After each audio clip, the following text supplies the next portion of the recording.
আজকে সকালবেলা উঠেই বেশ কিছুদিন আগের কথা মনে পড়ে গেল। এবছর শীতকাল বেশিরভাগ সময়টাই তো কুয়াশায় কেটে গেছে। তো মাঝে কিছুদিন বেশ ভালো রোদ ঝলমলে আকাশ ছিল, কুয়াশা দেখা যাচ্ছিল না। আজকে আবার সেই শীতকালের মতো কুয়াশা। ঘুম থেকে উঠেই আগে দেখলাম চারিদিক কুয়াশা আর বৃষ্টির ফোঁটার মতো টিপ টিপ পড়ছে। হ্যালো বন্ধুরা, গুড মর্নিং। কেমন আছো তোমরা? আশা করি সবাই খুব ভালো আছো, সুস্থ আছো, আর আমরাও বেশ ভালো আছি। আমি আলপনা, আমার নতুন আরও একটি ব্লগে তোমাদের সবাইকে স্বাগত জানাই।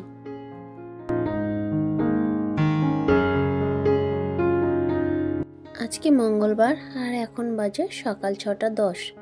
ঘুম থেকে উঠলাম, উঠে দেখলাম বাইরে কুয়াশা আর বেশ ঠান্ডা ঠান্ডা লাগছে। তাই মাফলারটা মাথায় জড়িয়ে নিলাম। শীতের সমস্ত কিছুই প্রায় ঢুকিয়ে দিয়েছি। তো এই মাফলারটা আর একটা চাদর, মেয়ের একটা সোয়েটার, এইভাবে টুকটাক জিনিস বাইরে রয়েছে, সময় অসময়ে যদি দরকার হয়। তাই বেশ ঠান্ডা লাগছিল। তাই ঠান্ডা লাগার হাত থেকে বাঁচার জন্য মাফলারটা জড়িয়ে নিয়ে ঘরের কাজকর্ম শুরু করে দিলাম। তো চলো আজকে এখন থেকে তোমাদেরকে সাথে নিয়ে আজকের ভিডিও শুরু করছি।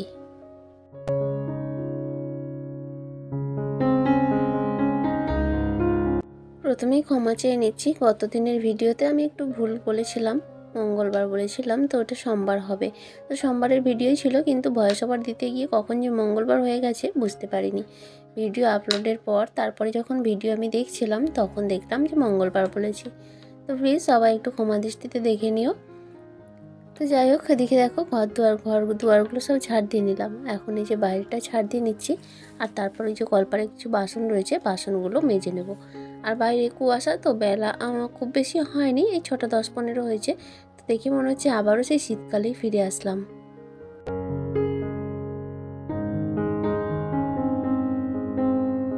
প্রত্যেকটা দিন সকালে ঘুম থেকে ওঠা থেকে শুরু করে দুপুর পর্যন্ত যে আমার কিভাবে ব্যস্ততায় কাটে সেটাই আজকে তোমাদের সঙ্গে শেয়ার করছি। সকাল থেকে শুরু করে একটা মিনিট বসার সময় থাকে না, পুরো সেই দুপুর 11টা 11:30 পর্যন্ত। তারপর হ্যাঁ, অনেকটা রিল্যাক্স পাই, তবে এইভাবে ছুটোহাঁটা করে কাজ করতে হয় না, কিন্তু কাজের কম নেই। হয়তো অনেকেই ভাবে যে সংসারে কি কাজ, গরু বাছুর কিছুই নেই, চাষবাসের কাজ নেই, তবুও এত কাজ কি করে হয় জানি না, এত কাজ কোথা থেকে আসে। আমি কিন্তু বসার সময় সুযোগ পাই না। তো যাই হোক, দেখো ওদিকে বাসি কাজকর্ম কমপ্লিট করে ফেলেছি, সেটা তোমাদের সঙ্গে শেয়ার করলাম নি। তারপরে স্নান করে নিয়েছি, এখন প্রায় 7:30টার মতো বাজে। তো তাও দেখো কুয়াশা কিন্তু কমেনি। তো এখন এই যে ফুল তুলে নিচ্ছি, ঠাকুর পুজো দিয়ে নেব। সকাল সকাল স্নান করে যদি ফুল ঠাকুর পুজোটা দেওয়া হয়ে যায় তাহলে বেশ ভালো লাগে, সারাদিন যেন অনেকটা চাপ মুক্ত থাকা যায়।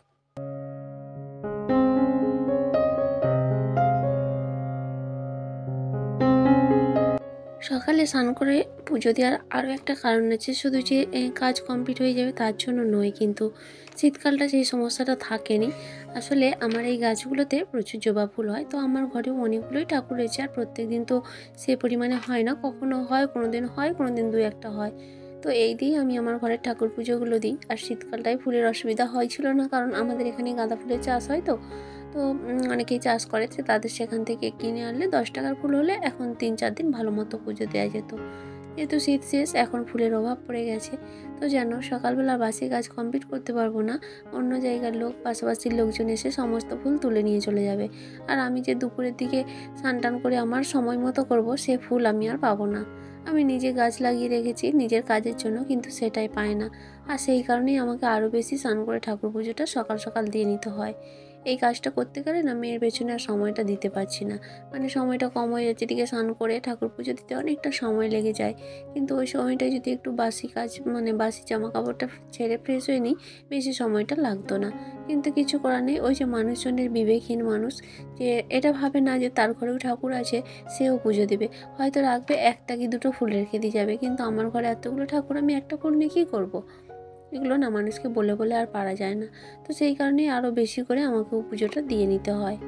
আর এই যে এখন বিছানা টিছানা সমস্ত গুছিয়ে মেয়েকে বিছানায় পড়তে বসিয়ে দিয়ে এসেছি।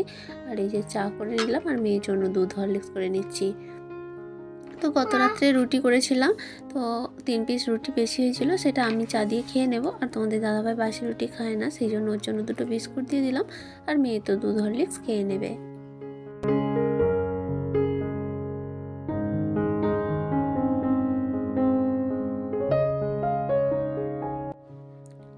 আর এই তো চাটা খাওয়া দাওয়া কমপ্লিট করে এখন চলে আসলাম রান্না বসাতে। আবার কিছুটা সময় পরে এর মধ্যে মেয়েকে একটু পড়িয়েওছি আর উনুনে ভাত বসিয়ে দিয়েছি। সময়টা অনেকটা দেরি হয়ে গেছে, সেই কারণে গ্যাসে একটু তরকারিটা এগিয়ে নিচ্ছি, যতটা ভাত হতে সময় লাগে সেই সময়টার মধ্যে।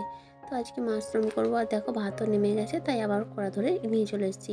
মাশরুমটা একটু লবণ হলুদ রেখেছিলাম, তারপরে ভালো করে নিংড়ে নিয়ে ভেজে নিয়েছি। এখন আলুগুলোও ভেজে নেবো লবণ হলুদ দিয়ে।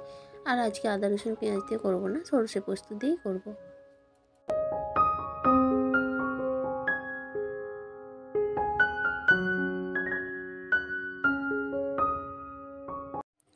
আর এই তো এদিকে আলুগুলো লবণ হলুদ দিয়ে একটু ভাজতে দিয়ে দিলাম। আর এই মুহূর্তে কিন্তু তোমাদের দাদাভাই রান্নাটা করছে, কারণ অনেকটা বেলা হয়ে গেছে আর বিশাল তাড়াহুড়ো ছিল। আজকে রান্না করবো মাশরুম আর ডাল, ওই যে কৌটোরিতে ডাল সেদ্ধ হয়ে গেছে, ভাতের মধ্যে দিয়ে দিয়েছিলাম, আর একটু ডুমুর ভাজা। তো ডুমুর আর আলুটাকে প্রেসার কুকারে সিটি দিয়ে রেখেছি, ওটা শেষে ভাজা করব। আর এই মুহূর্তে আমি মেয়েকে স্নান টান করাচ্ছিলাম, তো তোমাদের দাদা একটু তরকারিটা ডালটা সম্বরে দিল আর তরকারিটা করে নিয়েছে। আর ও করছে বলে আমি এদিকে এসে মেয়ের টিফিনটাও বানিয়ে নিলাম। আজকে টিফিনে মেয়েকে দেবো সুজি।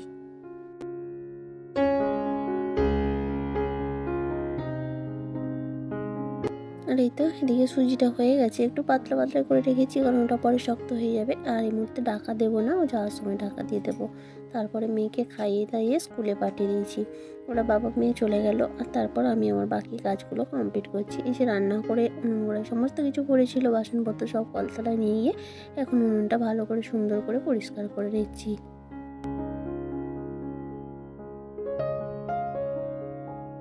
তো বন্ধুরা, আমার আজকের ভিডিওটা তোমাদের কেমন লাগলো অবশ্যই কমেন্ট করে জানিও। আর যদি কোথাও একটু ভালো লেগে থাকে তো প্লিজ একটা লাইক করে দিও। আর আজকের ভিডিওতে যদি কোনো নতুন বন্ধু থেকে থাকো, তুমি চাইলে চ্যানেলটা সাবস্ক্রাইবও করতে পারো। আর যারা অলরেডি সাবস্ক্রাইব করে আমার ছোট্ট পরিবারের সদস্য হয়ে গেছো, তাদেরকে অসংখ্য ধন্যবাদ।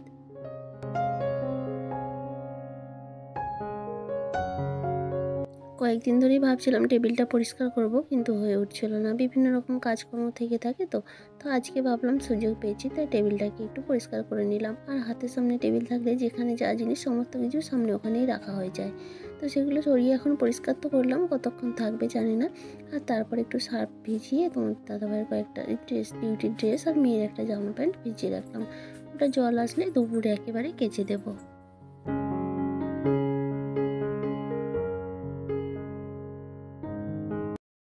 আর এই তো বাসনগুলো অনেকটা আগেই মেজে রেখেছিলাম, আর মাঝে সময় পাচ্ছিলাম যখন, তখন বাসনগুলো মেজে কিছুটা জলও ধরে নিয়েছি। আর এখন এই যে বাসনগুলো ধুয়ে নেব। তো বাসনগুলো ধুয়ে নিলেই মোটামুটি কাজকর্ম কমপ্লিট। আজকে দুপুরকার মতো এখন বাজে ওই 12:30 মতো। তো এতক্ষণ কিন্তু একটার পর একটা সমস্ত কাজ চলতেই ছিল। তো সব কিছু আর ক্যামেরাবন্দি করা সম্ভব হয় না, যতটা সম্ভব সেটাই ক্যামেরাবন্দি করেছি, কিন্তু তার বাইরেও অনেক কাজ থাকে। তো সেগুলোই সব কমপ্লিট করলাম। আর এখন আপাতত বাসনটা ধুয়ে নিলেই কাজ কমপ্লিট। স্নান তো হয়ে গেছে। তোমাদের দাদাভাই মেয়েকে নিয়ে গেছে স্কুলে, তারপরে ওখান থেকে ডিউটি গেছে, ডিউটি থেকে আসলে খাওয়া দাওয়া করবো।